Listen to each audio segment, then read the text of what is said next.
বাংলাদেশের সবচেয়ে বড় কর্মসংস্থানের একটি খাত হলো কৃষি। আর এই কৃষি খাতকে সমৃদ্ধ করছে প্রাণী সম্পদ। আর তাই হয়তো আমরা নতুন নতুন খামারিদের তৈরি হতে দেখছি, কিন্তু তার পেছনেও রয়েছে নানা রকম প্রতিকূলতা এবং চ্যালেঞ্জ। এই সব চ্যালেঞ্জকে পেছনে ফেলে কিভাবে একজন খামারি তার খামারকে সামনে এগিয়ে নিয়ে যেতে পারে সেটি জানতে আজকে আমরা চলে এসেছি সাভারের গেন্ডা এলাকায়। আমন্ত্রণ জানাচ্ছি দীপ্ত কৃষির আজকের আয়োজনে, powered by Kazi farms, cosponsor AR Malik seed. আর এই পুরো সময়টি জুড়ে আমি আপনাদের সাথে আছি জিনি আক্তার।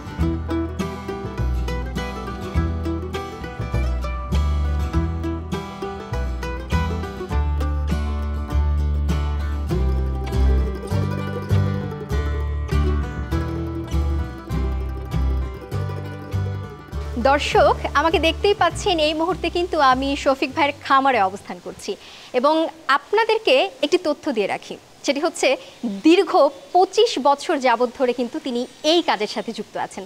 তাহলে বুঝতেই পারছেন তার এই অভিজ্ঞতা কিন্তু বেশ দীর্ঘ। তাহলে আমরা এখন দেরি না করে উনার এই জার্নিটা সম্পর্কে জানার চেষ্টা করব। শফিক ভাই, কেমন আছেন বলেন? আলহামদুলিল্লাহ, ভালো আছি আমি। আচ্ছা, এই যে চমৎকার একটা খামার এবং আমি এতগুলো ফ্রিজিয়ান গরু দেখতে পাচ্ছি, একটু আগেও দেখলাম, আপনার কাছ থেকে জানতে চাইবো যে দীর্ঘ 25 বছরের যে জার্নি, একদম শুরু থেকে আমি যদি একটু জানতে চাই যে শুরুতে আপনি বলছিলেন যে মাত্র একটা বাছুর দিয়ে আপনার এই জার্নিটা শুরু হয়েছে। আমি শুরুতে একটা শাহিয়াল বকনা বাচ্চা দিয়ে খামার শুরু করি। ওই বকনা বাচ্চাটারে সাভার ডেইরি ফার্মের হলিস্টেন ফ্রিজিয়ান বুলের আর কি সিমেনের সাথে কৃত্রিম প্রজনন করাই। ওই বকনাটা হিটে আসার পরে তখন আমার একটা বকনা বাচ্চা হয়। এই লাল শাহিয়াল বাছুরের থেকে আমি একটা বকনা বাচ্চা পাই। ওইটাকে আবার আমি পিওর ফ্রিজিয়ান সিমেন্ট দিয়ে কৃত্রিম প্রজনন করাই ওই বকনা বাচ্চাটারও। এভাবে আস্তে আস্তে আমার খামার একটা বাছুর থেকে আজকের এতগুলো গরু। এর ভিতরে আমি হয়তো ভালো জাতের যেগুলো বকনা ওগুলো আমি গাই বানাইছি আমার ফার্মে লালন পালন করে। আর ষাঁড় বাচ্চাগুলো হয়তো আমি বিক্রি করে দিই। কিছু ষাঁড় মোটা তাজার জন্য ফ্যাটেনিংয়ের জন্য রাখি, কিন্তু বেশিরভাগ আর কি ভালো মানের যেগুলো বকনা বাচ্চা ওগুলো আমি ফার্মে লালন পালন করে গাই বানাই। তারপরে আমি আর কি ভালো সিমেন্ট ব্যবহার করার চেষ্টা করি। এই জন্য খামার আমার এত বর্ধন হয়েছে বা দ্রুত বাড়ছে। এভাবে আমার আর কি শুরু। আচ্ছা, তো মানে 25 বছর হয়ে যাচ্ছে, তাহলে আমি একটু জানতে চাই যে মানে শুরুর দিকের সময়টার মধ্যে আপনি কেমন সুবিধা পেতেন এবং এই 25 বছর পর আপনার কাছে কি মনে হয় যে আধুনিকরণের জায়গাটা? আমার খামারের পজিশন অনেক ভালো ছিল। সেসব আমাদের এলাকায় ফাঁকা জায়গা ছিল, গরুগুলো সকালে হয়তো পুরা বসে দানাদার খাবার খাওয়াই আমি মাঠে ছেড়ে দিতাম। ওগুলো আবার বিকালবেলা যে দুধ দোয়ানোর সময় তো অটোমেটিক বাসায় চলে আসতো। 2টা 4টা 5টা আস্তে আস্তে অনেক হয়ে গেল, এলাকাও বাড়িঘর হয়ে গেল, সেরকম মাঠে ছাড়তে পারতাম না। এখন আর কি ফার্মেই পালি, ফার্মে এক জায়গায় আর কি রাইখা পালি আর কি। আচ্ছা, না ব্যাপারটা বেশ চমৎকার যে আপনি শুরুর দিকে মাত্র একটা বাছুর নিব, বাছুর এবং তাও কৃত্রিম প্রজননের মধ্য দিয়ে 120 এবং 25টার মধ্যে। তো এই যে পুরো জার্নিটা গেল, ধরেন আমি নিজেই যদি শুরু করতে চাই, মানে একজন খামারি হিসেবে যদি আমি নিজেই শুরু করতে চাই, তাহলে আমি কি মানে আমার কটা নিয়ে শুরু করা উচিত? মানে কাজটা যদি শুরু করতে চাই, গাই গরুতে না যায় আপনি শুরুতে ভালো মানের 5টা বকনা বাচ্চা পালেন বা 5টা ষাঁড় বাচ্চা পালেন এক বছর। আচ্ছা, আমি যদি গাই নেই তাহলে গাই আর বাছুর পালার মধ্যে মানে অনেকে তো গাই দিয়ে শুরু করে, আবার অনেকে বাছুর দিয়ে, তো এই দুইটার মধ্যে আপনি যদি এক বছর 5টা বাচ্চা বকনা বাচ্চা ভালো জাতের আর কি হলিস্টেন ফ্রিজিয়ান ভালো জাতের 5টা বকনা বাচ্চা আপনি প্রথমে এক বছর পালেন বা লালন পালন করেন, আপনার একটা ভালো অভিজ্ঞতা হবে যে গরুগুলারে কিভাবে ভ্যাকসিন দিতেছেন। গরুগুলার প্রথমে কৃমিনাশক খাওয়াইলেন বাচ্চা কেনার পরে, তারপরে ওই কৃমিনাশক করার পরে 7 দিন বা 10 দিন পরে FMD ভ্যাকসিন করলেন, আবার 15 দিন পরে তরকা দিলেন, 15 দিন পরে LHD, যে আমাদের দেশে নতুন একটা রোগ আসছে এটা ল্যাম্পি স্কিন ডিজিজ, এটার ভ্যাকসিন করলেন। তারপরে যে BQ আছে যেটা বাদলা, যে গরুর পা ফোলা যায়, বডি ফুলা যায়, ওখানে পছন্দ ধরার পরে গরু মারাও যায়। এরকম 4টা 5টা ভ্যাকসিন আছে যেগুলো নাকি গরুরে আপনার 6 মাস পর পর করা লাগে। এগুলো খুব খেয়াল করে খামারে লিপিবদ্ধ করে রাখলেন। তার একটা অভিজ্ঞতা হইলো, 1 বছর পালার পর দেখা গেল তার একটা অভিজ্ঞতা হইলো। তারপরে সে গাভী কিনুক বা ওই বকনাগুলো সে গাই বানায়, অনেক কিছু ফেস করবে, গরু কিভাবে ডেলিভারি করা লাগে, মানে বাচ্চাটার পরিচর্যার মধ্য দিয়ে মানে আমি গায়ের পরিচর্যা সম্পর্কেও আর কি আগে থেকে জানতে পারবো। আর গরু পালন করতে হইলে অবশ্যই তার আগে সবার আগে উচিত হলো তার ঘাসের জমি নির্ধারণ করা, যাতে সে পর্যাপ্ত পরিমাণ কাঁচা ঘাস গরুরে দিতে পারে। যদি পর্যাপ্ত পরিমাণ কাঁচা ঘাস একটা গরুরে দেয়, দানাদারের খরচটা অনেক কমে যায়। আমার কমসে কম 2 বিঘা ঘাস লাগবে, তাহলে কি 12 মাস গরু কাঁচা ঘাস পাইব। যেমন আমরা যে গরুরে নিপিয়ার পাংচং ঘাস খাওয়াই, জারা খাওয়াই, গরুর জন্য মানে উপযুক্ত কোন ঘাসটা, মানে বেশি খায় কোনটা? গরুর জন্য উপযুক্ত আপনার নিপিয়ার পাংচং আছে, জারা আছে, এই সমস্ত ঘাসে গরু বেশি পছন্দ করে। চমৎকার কিন্তু আলো বাতাস সম্পূর্ণ আপনার এই শেডটা, তো নিশ্চয়ই এটা আধুনিক, আমি যতটুকু দেখতে পাচ্ছি। তো আমাকে একটু জানাবেন যে আধুনিক শেডটার সম্পর্কে আর কি, যে সুবিধাগুলো কি কি? আধুনিক শেডের সুবিধা হচ্ছে আমার শেডটা মাটি থেকে প্রায় 17 ফুট উঁচু হওয়ার কারণে সূর্যের তাপটা ফুলের দিকে আসতে পারে না। আবার টিনের নিচে দেখেন যে আমি পিপিএ ফোম দিছি, টিনের নিচে, এই জন্য তাপটা নিচে এভাবে প্রবেশ করতে পারে না। আর শেডটা উঁচুর কারণে বাতাসও ঠিক মোটামুটি একটা সুষ্ঠুভাবে যাতায়াত করতে পারে, বাতাস সুষ্ঠুভাবে যাতায়াত করতে পারে, আর ঘরটা ঠান্ডা থাকে। আচ্ছা, শেডটা তো বেশ চমৎকার, তবে এই শেডের ব্যবস্থাপনাটা আপনি কিভাবে করেন? একটা গরু থেকে আমার একটা গরুর দূরত্ব প্রায় 4 ফুট দূরত্ব প্রত্যেকটা গরু এখানে আছে।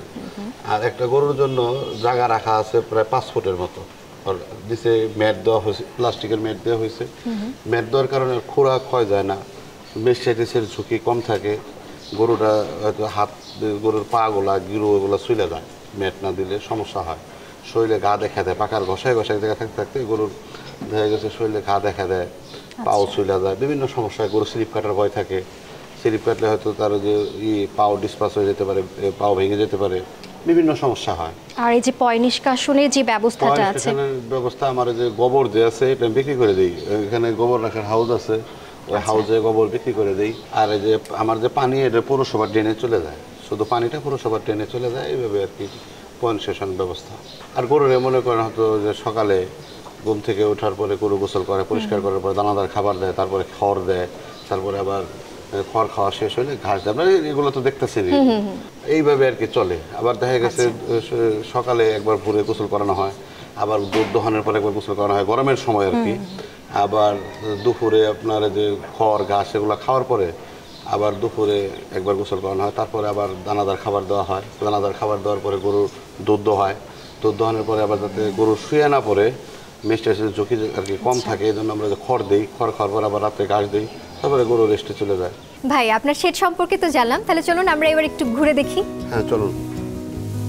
চমৎকার লাগছে ভাই এগুলো দেখতে, মানে সব মানে চমৎকার, মানে সারি সারি করে সবগুলো সাজানো আছে এবং সবগুলো গরু দেখছি বেশ মানে সুশৃঙ্খলভাবে তারা খাওয়া দাওয়া করছে আর কি। আচ্ছা ভাই, একটা বিষয় জানার ছিল যে এই যে গরুগুলো আছে এরা মানে দৈনিক কি পরিমাণে দুধ দেয়? একটা গাভী দৈনিক 17 থেকে 18 কেজি দুধ দেয়। এই যে গরুর যে দুধগুলো আছে এগুলো কোথায় সাপ্লাই করা হচ্ছে এখন? এগুলো দোহানের টাইম সকাল 8টার আগে এই আশেপাশের লোকজন আছে ওনারা এসে নিয়ে যায়। আচ্ছা, আপনার মানে এই দুধের উপরে যদি বলি তাহলে এখানকার আয়টা কিরকম আসে? দুধের উপরে প্রতিদিন আমি 30,000 টাকা দুধ বিক্রি করি। মানে দৈনিক আপনি তাহলে 30,000 টাকা করে করতে পারছেন। বা ভাই এই গাভীগুলোর মধ্যে আপনার সর্বোচ্চ মানে কি পরিমাণে দুধ আসে? আর একটি গাভী দৈনিক 17-18 কেজি দুধ দেয়। এর ভিতরে কিছু আছে দুধ বেশি দেয়, কিছু আছে একটু কম দেয়। সর্বোচ্চ 30-32 কেজি পর্যন্ত গাভী দুধ দিতেছে এক একটি গাভী। আপনার শুধুমাত্র দুধ বিক্রি করে আপনার মাসিক আয় কিরকম আসছে? মাসে প্রায় 10-12 লাখ টাকার দুধ বিক্রি হয়। গরু তো মনে হয় 120-এর উপরে এরকম। হ্যাঁ 120টার মতো আছে, গাভী আছে 70টার মতো, দুই খামার মিলে। এই খামার আছে 25টা, ওই খামারে হয়তো বাদ বাকিটা আর কি ওই খামারে আছে আপনার 45টার মতো, এভাবে মিলে আর কি 70টার মতো আছে গাভী। সার বাচ্চা ফ্যাটেনিংয়ের কিছু আছে, সার আছে কিছু, এই ফার্মের বাচ্চাগুলো আস্তে আস্তে বড় করে ওগুলা ফ্যাটেনিংয়ের জন্য রাখছি।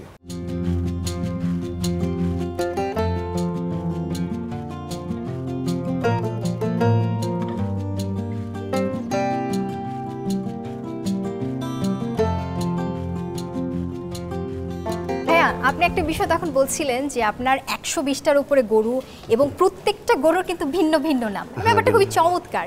তো ধরুন এই যে এই গরুটা আপনার কাছে কি মনে হয় এর নাম কি? এর নাম কানান নাতিন বলি।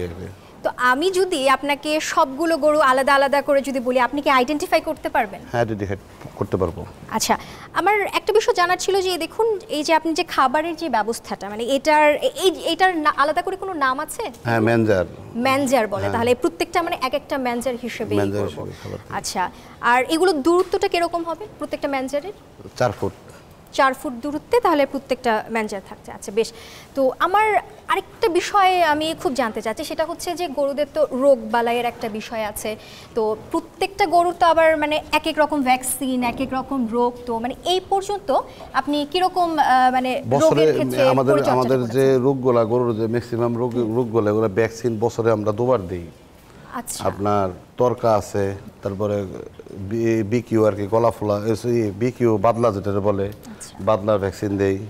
আবার এলএসডি নতুন একটা রোগ আসছে বাংলাদেশে 4-5 বছর যাবত, এলএসডি লাম্পি স্কিন ডিজিজ যেটা বলে। লাম্পির ভ্যাকসিন বছরে একবার দিলে হয়, কিন্তু এফএমডি ভ্যাকসিন 6 মাস পর পর দিতেই হবে। এটা কি নতুন কোনো জাতের রোগ? হ্যাঁ হ্যাঁ হ্যাঁ, ওই যে গরুর আর কি পশমের নিচে এরকম গোটা গোটা গোটা গোটা দেখা দেয়, তারপরে পা ফুলে যায়, গরু খাবার দাবার একদম ছেড়ে দেয়। এর জন্য যে ভ্যাকসিন আনছে বিভিন্ন কোম্পানি, ভ্যাকসিন দিলে পরে এটা নিয়ন্ত্রণে থাকে, হয় না। আচ্ছা, এটা কি মানে ভ্যাকসিন দেওয়ার কি কোনো নির্দিষ্ট টাইম আছে যে আমি এখন ভ্যাকসিন দিলাম, এরপর আবার কিছুদিন পর আমাকে এটা একটা ভ্যাকসিন দেওয়ার পরে 15 দিন পরে আবার আরেকটা ভ্যাকসিন দিতে পারবেন, তার আগে দেওয়া ঠিক না। খরচটা কিরকম পড়বে যে ভ্যাকসিন দেওয়ার? ভ্যাকসিন বিভিন্ন ভ্যাকসিনের বিভিন্ন দাম, যেমন এফএমডি ভ্যাকসিন এখন একটা ভ্যাকসিনের দাম 4400 টাকা নেয়। এটা 25টা গরুরে দেওয়া যায় আর কি, 25টা গরুর ডোজ 25টা গরুরে দেওয়া যায়। তারপরে আপনার ওই যে এলএসডি ল্যাম্পি স্কিন ডিজিজের যে ভ্যাকসিনটা বাংলাদেশে তৈরি হয় নাই, ম্যাক্সিমাম ভ্যাকসিন আমরা বাহিরের উপরে নির্ভরশীল। বাংলাদেশে এরকম ভালো মানের ভ্যাকসিন নাই, তরকা আর বাদলাবাদে ভালো ভ্যাকসিন বাংলাদেশে নাই। তো আপনার এই তরকা বাদলার ভ্যাকসিনটা গভর্নমেন্ট থেকে আমরা দিই। আর যে আপনার এফএমডি খোরা রোগের যে ভ্যাকসিনটা, এটা বাহিরের উপরে নির্ভরশীল আর কি, বিভিন্ন কোম্পানি বাইরে থেকে এটা করে ইম্পোর্ট করে, ওটা আমরা কিনে দিই। আচ্ছা, এই যে গরুটাকে দেখতে পাচ্ছি, এটার নাম কি? এটা হলো বড় সিংহের বাচ্চা বলি আর কি, বড় সিংহের বাচ্চা। মানে ওর মার সিং অনেক বড় ছিল। কিভাবে মানে এক একটা গরুর নামগুলো কিভাবে আইডেন্টিফাই করে রাখা হয়েছে? ওর মার বিবরণ দিই আর কি বেশিরভাগ। যার মার সিং বড় ছিল, বড় সিংহের বাচ্চা। এটা আমার ফার্মেরই বাচ্চা। আর দুবেলা দুধ হয়, সকালে হয় দেখা গেছে 8 কেজি, বিকালে 6 কেজি, 14 কেজির মতো দুধ হয় আর দুবেলা। ব্যবসা তো এদিক থেকে বেশ ভালোই হচ্ছে, মানে আপনার ব্যালেন্স হয়ে যায় মনে হয়, যে খরচটা যায় এদের পরিচর্যার মোটামুটি ব্যালেন্স হয়ে যায়। দুধ বেচে যায়, বিক্রি করে রাখালের আমার প্রায় 12 জনের মতো রাখাল আছে, ওদের বেতন দিয়া আর কি সেম থাকা যায়। কিন্তু খাবারের দামটা তো অনেক বেশি, এই জন্য আর কি একটু সমস্যা হয়, মাঝে মাঝে হিমশিম পড়তে হয়। ওটা আবার যে বাছুর বিক্রি করে ওটা ব্যালেন্স ঠিক করি। গরমকালের কথা যদি বলি এবং শীতকালের কথা যদি বলি, তো এই দুটো সময় মানে আপনি কি ভিন্ন ভিন্ন করে পরিচর্যা করেন? গরমের দিনে একটু গরুর একটু বাড়তি যত্ন নেওয়া লাগে, কারণ বেশি গোসল করাতে হয়। সকালে একবার করায়, আবার 10টার দিকে দুধ দহনের পর একবার গোসল করায়, আবার আপনার দুপুরে একবার করায়, আবার রাত্রে সন্ধ্যার দিকে ঘর ওয়াশ করার সময় একবার গোসল করে, আবার 10টার দিকে আবার গোসল করাই দিই যদি টেম্পারেচারটা খুব গরম থাকে। প্রায় 5 বার গোসল করানো হয় গরমের দিনে। শীতের দিনে 2 বার করলে যথেষ্ট। তাহলে গরমের দিনে আমাদেরকে মানে আরো অধিক যত্নবান হতে হবে। গরমের দিনে অধিক যত্নশীল হওয়া লাগে।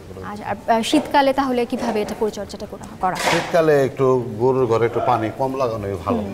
শীতকালে দেখা গেছে সকালবেলা গরু পরিষ্কার করলো, গরুর ঘর প্লাস গরুর শরীর পরিষ্কার করলো, দুধ দোয়াইলো, তারপর একটু ঝাড়ু দিয়ে রাখলো। আর আপনার হয়তো দুপুরে একবার করে, তারপরে ঝাড়ু দিয়ে রাখি। শীতকালে আর কি পানিটা একটু কম লাগার লাগে, কারণ আবহাওয়াটা টেম্পারেচার কম থাকে, ঠান্ডা থাকে। ভাইয়া, খামারে যে এই যে গোবরগুলো যে আছে, এগুলো আপনি কিভাবে এগুলো ব্যবহার করছেন? গোবরগুলো আমি হাউজের ভিতরে রাখি। ওগুলো 1 গাড়ি 2 গাড়ি 3 গাড়ি হইলে ওগুলো নার্সারি হালারা কিনে নিয়ে যায়। যাদের নার্সারি আছে বা যে ক্ষেত খোলা আছে যাদের, তারপর মাছের খামার আছে যাদের, ওইখানে ওরা নিয়ে যায় আর কি। 1 গাড়ি 2 গাড়ি এভাবে ওরা হিসেব করে নিয়ে যায়। কিরকম দাম আসে এটা থেকে? 1 গাড়ি হয়তো 1000 টাকা, 1200 টাকা, 1500 টাকার কাছে যেভাবে আর কি বিক্রি করা যাবে। দৈনিক কি 1 গাড়ি করেই? না, দৈনিক 1 গাড়ি, মাসে হয়তো 4-5 গাড়ি হয়।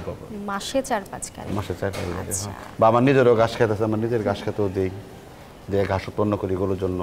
ভাইয়া, ওপাশের গরুগুলো বেশ মানে মোটা তাজা দেখলাম আর কি, তা এই পাশের মানে সেই তুলনায় একটু এগুলো কম। বাছুর আর কি, এগুলো বকনা, এদের বয়স খুব কম। এরাও আস্তে আস্তে মা হবে, গাই হবে, সময় লাগবে। এদের কি আলাদা করে তাহলে পরিচর্যা করা হয় যেহেতু বাছুর? এদের হ্যাঁ, এদের ওই যে গাভীর খাবার এগুলো একটু কম করে দেই। এরাও দানাদার খাবার খায়, ওই ঘাস খায়, বসি খায়, খড় খায়।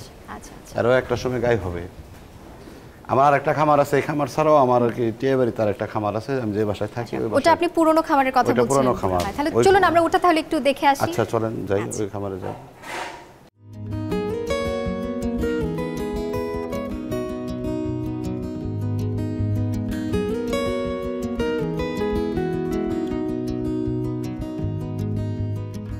ভাই আমার তো মনে হচ্ছে যে আমি মনে হয় 25 বছর পুরনো দিনে আসলে চলে আসলাম, আপনার একদম শুরুর দিনগুলোর যদি ধরি আমি।